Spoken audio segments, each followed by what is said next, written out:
ये कहानी है मधुपुर गांव की, जहां रमा अपने परिवार के साथ रहा करती थी। सब कुछ अच्छा चल रहा था। राजेश गांव की एक लौती मिल में काम किया करता था। एक दिन मिल में काम करते हुए उसका हाथ मशीन में चला जाता है, जिस वजह से उसके हाथ में फ्रैक्चर आ जाता है और डॉक्टर उसे बेड रेस्ट के लिए कहता है। घर में इकलौता राजेश ही कमाने वाला था और उसने भी बिस्तर पकड़ लिया। उस दिन के बाद से जैसे उनके हालात खराब होते गए। पहले उन्हें घर से निकाल दिया गया और वो लोग शहर आ गए, जहां उन्होंने पाइपलाइन को अपना घर बनाया। सर्दियों में तो जैसे तैसे पाइपलाइन में दिन काट लिया करते, लेकिन जैसे ही गर्मियों की शुरुआत हुई तो वो पाइपलाइन आग की भट्टी की तरह तपने लगी। लेकिन घर न होने की वजह से पाइपलाइन में रहना उनकी मजबूरी थी। गर्मी की वजह से उनकी गाय ने दूध देना भी बंद कर दिया था और पुलिस वालों के कहने पर बुलडोजर पाइपलाइन पर चल जाता है और वो गरीब रमा का परिवार बेघर हो जाता है और वो परिवार अपनी गाय के साथ फुटपाथ पर रहने के लिए मजबूर हो जाता है। चारों तरफ चिलचिलाती हुई गर्मी के साथ भट्टी जैसी लू चल रही थी। यहाँ तो बहुत ज्यादा गर्मी है बेटा, देख चिंकी का चेहरा गर्मी से कैसे मुरझा गया है। अपने परिवार की लाचारी देखकर राजेश फुट फुट कर रोने लगता है और कहता है, धिक्कार है मेरी जिंदगी पर। यहाँ मेरी माँ, मेरी बीवी, मेरी बच्ची सब गर्मी में रह रही हैं और मैं उनके सर पर छत भी नहीं दिला सकता। अरे मेरे बेटे, तो खुद को दोष क्यों दे रहा है? अगर तेरे हाथ सही सलामत होते तो हमें ये दिन देखना नहीं पड़ता। भगवान ने तो तेरे हाथ ही तुझसे छीन लिए हैं। भगवान की मर्जी देख, अब तो हमारी गाय जमुना ने भी दूध देने से मना कर दिया है। भारी गर्मी में रमा का परिवार फुटपाथ पर ही अपने दिन गुजारने लगता है। ऐसे में ना उनके पास खाने के लिए कुछ होता है और उनका शरीर कमजोर होने लगता है। मम्मी मम्मी, मुझे बहुत भूख लगी है। हे भगवान, मेरी बच्ची भूखी है और मेरे पास उसे खिलाने के लिए एक दाना तक नहीं है। भूख से बिलखती हुई चिंकी रास्ते में गाड़ियों को देखकर उनसे भीख मांगने लगती है। अंकल, मुझे थोड़े से पैसे दे दो, मुझे बहुत तेज भूख लगी है। मैंने कल से कुछ नहीं खाया है। मेरा परिवार बहुत गरीब है, हमारे पास रहने को घर भी नहीं है। सारा दिन भूखी चिंकी ने चिलचिलाती हुई गर्मी में गाड़ियों को रोककर भीख मांगी, लेकिन किसी ने उसे भीख नहीं दी। तभी चिलचिलाती हुई धूप के कारण पिंकी को चक्कर आ जाता है और वो बेहोश होकर गिर जाती है। अरे मेरी चिंकी बेटी, ये तुझे क्या हो गया? बेटी उठ उठ मेरी बच्ची। माँ जी, चिंकी को तो बहुत तेज बुखार है। जब बड़े होकर हमसे ये जानलेवा गर्मी बर्दाश्त नहीं हो रही तो ये तो बच्ची है। पता नहीं उस पुलिस वाले को हम गरीबों को उस पाइपलाइन से भगाकर क्या मिल गया। माँ जी, ये गर्मी तो दिन पर दिन बढ़ती जा रही है। ऐसे में हमारे पास छत भी नहीं है, हम कैसे अपने दिन गुजारेंगे? ऐसा सोचते हुए राधिका की नजर अपनी गाय के गोबर पर पड़ती है और उसे अपने परिवार को इस गर्मी से बचाने के लिए एक रोशनी की किरण नजर आती है। माँ जी, हमारी गाय जमुना भले ही हमें दूध नहीं दे रही, लेकिन गोबर तो देती है ना। अब हम अपनी गाय जमुना के गोबर से ही घर बना लेते हैं। तू ठीक कह रही है बहू। वैसे भी पहले के जमाने में पक्के घर कहाँ होते थे, सब घास फूस गोबर से ही घर बनाते थे और मिट्टी और गोबर के घर में ही बच्चे बड़े होते थे। गरीब बहू राधिका हौसला बांधकर घर बनाने के लिए जमीन ढूंढने लगती है और उसे खाली जमीन दिखाई देती है। हम गरीब अब यहीं अपना गोबर का घर बनाएंगे। राजेश जी, आप चिंकी के साथ इस पेड़ की छांव में बैठ जाइए। नहीं मम्मी, हम भी आपकी मदद करेंगे। और पूरा परिवार मिलकर बड़े बड़े डंडे, घास और गोबर से अपना घर बना लेते हैं। अब रमा के परिवार के पास रहने के लिए छत तो थी, लेकिन खाने को कुछ नहीं था। तभी राधिका बोलती है, माँ जी, भगवान की दया से अब हमारे पास गोबर का घर तो है, लेकिन अभी भी खाने के लिए कुछ नहीं है। अगर आप कहें तो मैं बाहर जाकर कुछ काम ढूंढ लूं। हाँ बेटा, कल का जो खाना बचा था वो भी खराब हो गया है, वरना आज हम वही खा लेते। पता नहीं ये गर्मी का सारा कहर हम गरीबों पर ही क्यों बरसता है।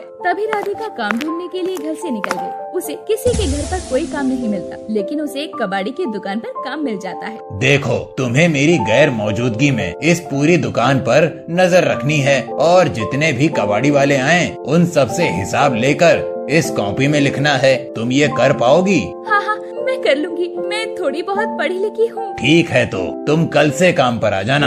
आपका बहुत बहुत शुक्रिया मालिक। राधिका ये सुनकर खुश हो जाती है और खुशी खुशी अपने घर आने लगती है और बस सोचती है, बस आज का दिन जैसे तैसे कट जाए, फिर कल से घर में पैसे आने लगेंगे तो किसी को कुछ नहीं करना पड़ेगा। अगली सुबह राधिका कबाड़ी की दुकान पर चली जाती है और ईमानदारी से अपना काम करने लगती है। शाम होते ही राधिका को उसके काम के 100 रुपए मिल जाते हैं। ऐसे ही काम का सिलसिला चलता रहता है। अब उन्हें खाने की तो कोई चिंता नहीं थी, लेकिन जो भी खाना बचता वो सारा खराब हो जाता। माँ जी, कल वाली सब्जी भी खराब हो गई है। हाँ बहू, गर्मी है, कोई चीज कहाँ ही रुक रही है। ठीक है माँ जी, मैं काम के लिए निकलती हूँ।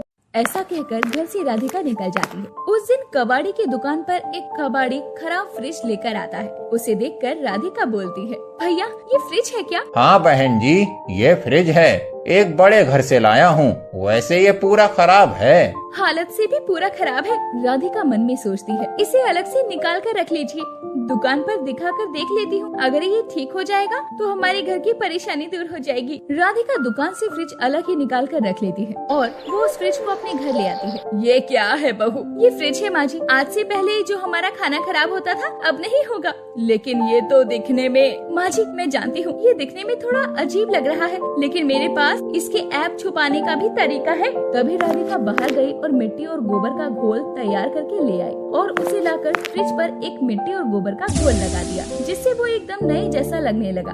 अरे वाह राधिका, ये तो एकदम नया लग रहा है और हमारे घर में मिल भी रहा है। हाँ माँ जी, ये तो आपने बिल्कुल सही कहा और ये काम भी बहुत अच्छा करता है। उसके बाद राधिका ने फ्रिज को चलाकर दिखाया और उसमें ठंडा होने के लिए पानी रखा, जिसे पीकर पूरे परिवार को गर्मी में राहत मिली। अब उन्हें ठंडे पानी के लिए दर दर भटकना नहीं पड़ता था और उनका खाना भी खराब नहीं होता था। उनका गोबर का फ्रिज पूरे इलाके में फेमस हो गया। उसे देखने के लिए लोग उनके घर आते थे।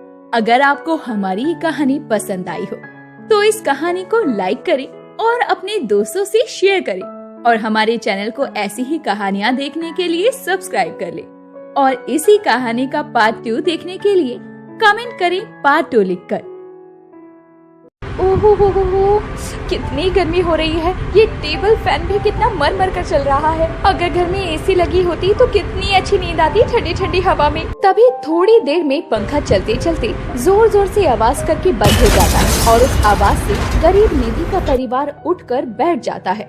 जी, ये इतनी तेज आवाज कैसी थी? पता नहीं कमला, ऐसा लग रहा है जैसे कोई चीज टूट गई हो। तभी छोटी बेटी ईशा पंखे की तरफ देखती है और बोलती है, माँ बाबूजी देखो ना, पंखा टूट गया। हे भगवान, तूने एक और परेशानी दे दी हम गरीबों को। ये टेबल फैन ही तो हमारा एक आखिरी सहारा था और इस गर्मी में तूने हमसे वो भी छीन लिया। अब हम गरीब गर्मियाँ कैसे काटेंगे? कितना कहता था मैं कि दिन में पंखा बंद रखो, लेकिन तुम लोग मानते ही नहीं थे। अब कोई चीज दिन रात चलेगी तो खराब तो होगी ही। बाबूजी, अगर हमारे घर में एयर कंडीशनर लगा होता तो कितना अच्छा होता और उससे कितनी ठंडी ठंडी हवा भी आती। हाँ, तुम भी मजाक बना लो। तुम्हारा बाप तुम्हें 2 वक्त की रोटी दे नहीं पाता, एयर कंडीशनर लगवाएगी। बाबूजी, आप इस ईशा की बातों का बुरा मत मानिए, ये तो बच्ची है। चलो ईशा सो जाओ, सुबह कुछ करते हैं। फिर पूरा परिवार गर्मी में ही सो जाता है। निधि के परिवार में उसकी छोटी बहन ईशा, माँ कमला और उसके पिता किशन थे। वो लोग बहुत गरीब थे और किशन दूसरों के खेतों में काम करने जाता। जो भी वो काम करके ले आता उसी से उनका गुजारा होता और अब पंखे के टूटने से उनकी परेशानियाँ और बढ़ गई थी। माँ पिताजी, पंखा कब से ही करवाएंगे? बहुत गर्मी लगती है और नींद भी नहीं आती। निशाम, तुम तो जानती हो ना बाबूजी कितनी मेहनत करते हैं हमारे लिए। जो भी वो काम करके लाते हैं वो सब तो हमें ही दे देते हैं ना। तुम परेशान मत हो, एक दिन भगवान हमारे लिए कुछ न कुछ जरूर करेगा और हमारे घर में भी एसी लगाएगा। सीखो अपनी दीदी से, निधि कितनी समझदार है। इधर घर में ईशा, निधि, कमला गर्मी से परेशान थे और मिट्टी का घर था जो धूप के कारण तप रहा था। और दूसरी तरफ किशन, जो जमींदार के खेत में काम करता है, वो उसी दिन के 100 रुपए ही देता था। फिर एक दिन, बाबूजी आज गर्मी बहुत तेज हो रही है, खेत पर मैं चलती हूँ, आप घर पर ही रुक जाइए। नहीं बेटा, तुम इतनी गर्मी और तेज धूप में काम कैसे करोगी? और मुझे तो आदत हो गई है, और वैसे भी अगर काम नहीं करूँगा तो खाएंगे क्या? बाबूजी, आप अपने ही खेत में खेती क्यों नहीं करते? आप समझदार हैं, आप खेतों में काम करने क्यों जाते हैं दूसरों के? वो तो चाहता ही यही है कि हम गरीब हमेशा उसकी गुलामी करें। वो गधों की तरह काम करवाता है और सिर्फ 100 रुपए देता है दिन के। और बाबूजी, आप तो कहते हैं ना कि गरीब हो या अमीर, किसान मिट्टी से सोना उगा सकता है। हाँ बिटिया, लेकिन एक गरीब के लिए रोज की 2 वक्त की रोटी कमाना ही बहुत बड़ी चुनौती होती है। ऐसा बोलकर किशन और कमला चिलचिलाती हुई गर्मी में खेत पर जाते हैं, जहाँ पर जमींदार ठाठ से अपनी कुर्सी पर बैठा था और नौकर साइड में छतरी लेकर खड़ा था। अरे बाप रे बाप, कितनी गर्मी पड़ रही है। ऐसे में घर से निकलने का तो दिल ही नहीं करता। यहाँ गर्मी में मेरा पसीना निकला जा रहा है और इतनी देर में आया है, अब तक कहाँ मर गया था। चलो दोनों मियाँ बीवी खेत में लग जाओ, उठाओ हल और लग जाओ काम पर। चिलचिलाती हुई गर्मी में किशन और कमला दोनों ही खेत जोतते हैं और गर्मी से उनका पसीना टप टप कर बहता है। ऐसे ही गर्मी में काम करते करते शाम हो जाती है और दोनों काम पूरा करके अपनी दिहाड़ी लेने के लिए आते हैं तो देखते हैं ए जी, शाम हो गई है। आज तो दिहाड़ी देने के डर से मालिक आए नहीं। चलिए हम उनकी हवेली पर चलकर पैसे मांगते हैं। पंखा भी तो ठीक करवाना है, वरना गर्मी में गुजारा कैसे होगा। ठीक है, चलो। उसके बाद वो दोनों जमींदार के घर जाते हैं, जहाँ जमींदार ठंडी ठंडी एसी की हवा में बैठा था। अरे वाह वाह, एसी की ठंडी ठंडी हवा में जो बात है वो तो कहीं और है ही नहीं। गर्मी से राहत तो सिर्फ एसी की हवा में ही मिलती है। अरे किशन, तू यहाँ? वो मालिक, पैसे दे दीजिए। वैसे तुम गरीबों में जरा भी सबर नहीं होता। तेरे ये 100 रुपए लेकर भाग थोड़ी जाऊंगा। ले पकड़। किशन और कमला दोनों ही पैसे लेकर घर आ जाते हैं और आकर अपनी बड़ी बेटी निधि को दे देते हैं। ऐसे ही समय बीत रहा था और जैसे तैसे निधि उन्हीं पैसों से घर चलाती और थोड़े पैसे जोड़ भी लेती। लेकिन एक दिन निधि के पिता किशन को लकवा मार गया। एक दिहाड़ी मजदूर ने जब बिस्तर पकड़ लिया तो घर की अर्थव्यवस्था भी खराब हो गई और ऊपर से गर्मी का कहर। आप परेशान मत होइए, भगवान की मर्जी के आगे अब क्या ही किया जा सकता है। उसने दुख दिया है तो इस दुख से निकालेगा भी वही। हमारी बेटियां बड़ी हो गई है, बस निधि की 12वीं हो जाए और ईशा की 10वीं भी हो जाएगी, फिर सब सही हो जाएगा। मुझे तो कुछ समझ नहीं आ रहा, कैसे सब कुछ होगा। बाबूजी, आप फिक्र मत करिए, सब सही हो जाएगा। ज्यादा दिमाग पर जोर मत डालिए, मैं हूँ ना। उसके बाद कमला अपनी बेटी और अपने पति के लिए काम पर जाया करती, लेकिन घर में गर्मी होने के कारण किशन की बीमारी बढ़ती जा रही थी। फिर एक दिन निधि अपने पिता को परेशान और बीमार देखकर सोचती है, बाबूजी की बीमारी तो गर्मी की वजह से बढ़ती जा रही है। अगर हमारे घर में एसी होता तो बाबूजी ठीक हो सकते थे। क्यों ना माँ और बाबूजी के लिए घर में एसी मैं लगवा दूं। मेरे पास जो कुछ पैसे रखे हैं उन्हें देखती हूँ कितने हैं। निधि पैसे गिन रही होती है, तभी वहाँ ईशा आ जाती है। दीदी, ये पैसे तो वो है ना जो आपने जोड़े थे? हाँ ईशा, ये पैसे वही हैं, लेकिन मैं सोच रही हूँ बाबूजी और माँ के लिए घर में एसी लगवा दूं। लेकिन ये तो 500 ही रुपए हैं, इसमें एसी कौन देगा हमें? क्यों ना दीदी हम कोई पुराना एसी ले लें और आपको 500 तो मिल ही गए हैं। अरे ये तरकीब तो बहुत अच्छी है, चलो फिर हम एसी लेकर आते हैं। दोनों बहनें कबाड़ी की दुकान पर जाती हैं, जहां वो पुराने एसी की मांग करती हैं, लेकिन दुकान वाला बच्चियों को देखकर उन्हें खराब एसी दे देता है और उनसे 500 रुपए ले लेता है। निधि खुशी खुशी अपना एसी लेकर घर आती है और सबको चला कर दिखाती है। माँ, बाबूजी देखो, आपकी गरीब बेटी एसी लेकर आई है, अब हमें गर्मी में नहीं सोना पड़ेगा। लेकिन बेटा, तू इतने पैसे लेकर कहाँ से आई? माँ, ये कोई ऐसा वैसे एसी नहीं है, मैं इसे सिर्फ 500 रुपए में लेकर आई हूँ। लेकिन ये चल क्यों नहीं रहा? 500 में कोई एसी देता है क्या भला?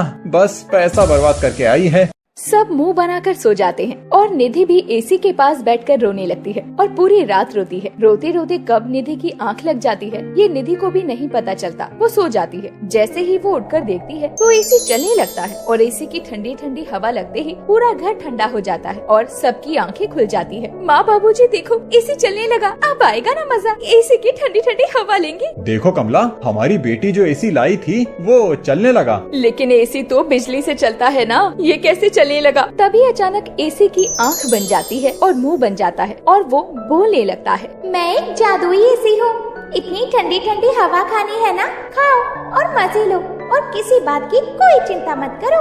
अरे वाह, ये क्या चीज है और ये कैसा जादू है? अरे ये एसी तो बोलती है, ऐसा एसी तो अमीरों के घर में भी नहीं होता। अब हम ठंडी ठंडी हवा खाएंगे।